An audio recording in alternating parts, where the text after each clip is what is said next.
If the zombie apocalypse came today, would you be ready? We've all seen Dawn of the Dead, Zombieland, and 28 Days Later. We've assumed that these were clearly works of fiction, but recent events have made us pause to change our minds.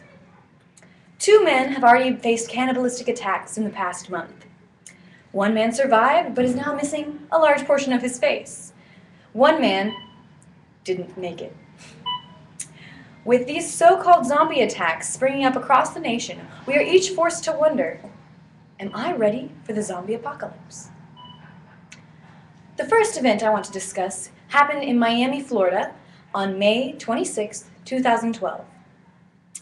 A man named Rudy Eugene was found eating the face of a homeless man on the side of a causeway in Miami, Florida. Passers-by noticed the 2 naked men laying there, and it wasn't until they approached closer that they realized what Mr. Eugene was doing. He was eating this homeless man's face.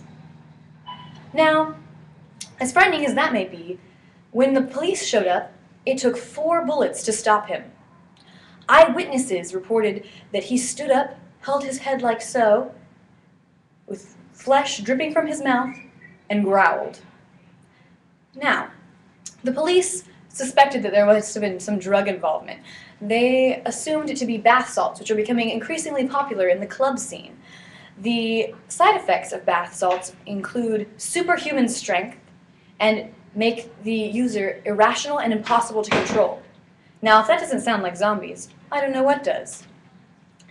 Now, in many zombie films, we've seen zombies with unusual strength who are irrational and impossible to control. The second attack occurred in Maryland. This attack was by a 21-year-old college student who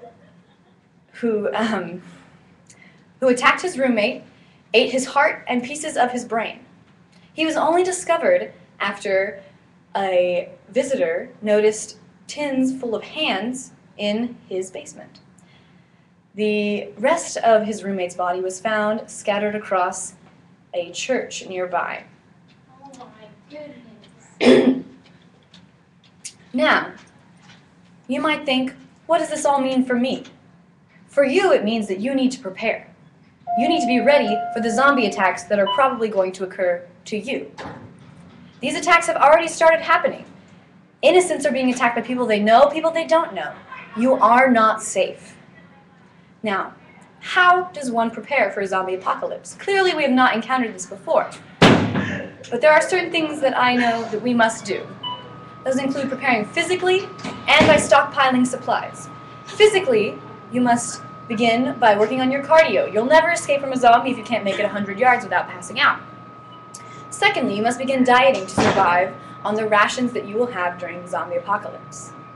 Which leads me to my next point, stockpiling supplies. These supplies that you must stockpile include non-perishable goods that you can consume for nutrients, water, weapons that do not require ammunition, as well as fuel, gasoline, etc. The tales of these 2 men should be used as a cautionary tale for all of America. The time of the zombies is clearly upon us. Please ask yourself, have I done enough to ensure my survival?